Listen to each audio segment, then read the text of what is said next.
Monsieur le maire, on fait un retour aux sources en ce qui vous concerne. Vous êtes venu ici à cette école Saint-Maxime pour faire votre secondaire 3 et secondaire 4. Et aujourd'hui, on est dans le cadre de l'Expo Science. Je pense que c'est la 23e édition, si je ne me trompe pas. Effectivement, c'est la 23e édition et c'est la seule école publique à Laval qui participe. Et à tous les ans, ils ont un bon succès, ils gagnent différents prix. Et surtout, ça initie les jeunes d'une façon passionnée à la science.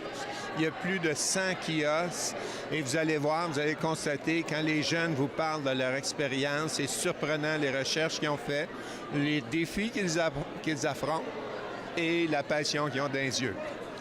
Qu'est-ce qui vous incite à faire parler de l'école Saint-Maxime? Bien, écoutez, premièrement, tout ce qui peut mettre en évidence le talent, la passion de nos jeunes. Et l'école Saint-Maxime est quand même une institution.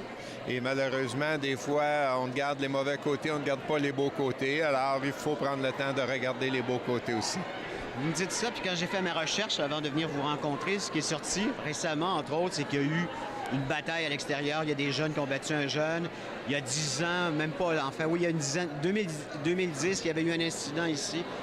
Ces deux événements-là semblent occulter, en tout cas dans l'actualité, tout ce qui se fait de bien ici dans cette école. Bien, écoutez, il y a plus de 1200 étudiants qui fréquentent l'école et depuis plusieurs décennies. Alors, à ce chapitre-là, les incidents qui sont arrivés sont réellement des incidents importants, mais c'est inévitable dans des grandes populations qu'il arrive des choses comme ça. Alors, l'école, tant qu'à moi, a une très, très, très bonne réputation. Et je suis fier de dire que j'ai étudié ici. Justement, les villes, bon, bien sûr, ce sont plus les commissions scolaires qui chapeautent les écoles, mais en même temps, c'est un milieu de vie, une école. Et on voit ici tous les jeunes qui seront éventuellement des citoyens participatifs de la vie de Laval.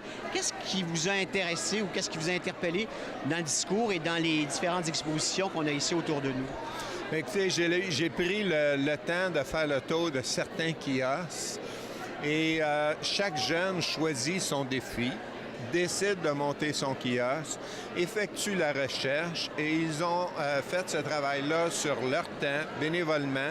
Certains jusqu'à 2 jours, jusqu'à 22h, 23h ici. Et le contenu des recherches est surprenant et les défis, vous allez voir, autant sur le plan médical, sur le plan de la robotique, sur le plan de l'environnement, ils ont accepté toutes sortes de défis et c'est tout en leur honneur. Et de voir des jeunes de 15, 16 et 17 ans être aussi passionnés pour la science, bien, écoutez, c'est une richesse n'importe quelle communauté. Il y a une mixité de culture ici aussi. Et ça, c'est l'image de Laval aussi. Effectivement, effectivement. Et ça démontre encore une fois qu'on peut vivre en harmonie et sortir plus riche des connaissances et de la culture les uns des autres. Laval est un territoire où, justement, le domaine scientifique est très présent. Il y a plein d'industries aussi. Donc, ces gens-là, en général, s'ils vont faire carrière dans ce domaine-là, ils vont trouver de l'emploi sur le territoire. Effectivement, on a juste dans le pharmaceutique, des grosses compagnies, on a plus de 90 sur notre territoire.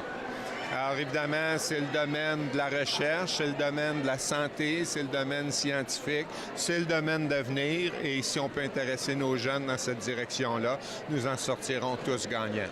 Moi, ce qui m'a beaucoup étonné, c'est de voir, à une certaine époque, dans mon époque à moi, c'était surtout des gars qui s'intéressaient à la science, alors qu'ici, puis vous promenez-vous, c'est presque 50-50, c'est pas plus de filles que de gars d'ailleurs. J'avais l'impression que les filles étaient majoritaires et je l'ai mentionné hier. C'est impressionnant, ça. Oui, effectivement, et chacun a sa place. Et je pense, c'est notre ami Albert Einstein qui disait l'imagination, c'est plus important que l'intelligence. Et je vous dirais, aujourd'hui, on voit l'imagination, la créativité et la passion dans les yeux de nos enfants. Ça augure bien pour l'avenir, disons. Effectivement. C'est rassurant pour nous. Merci, M. le maire. Merci. Merci.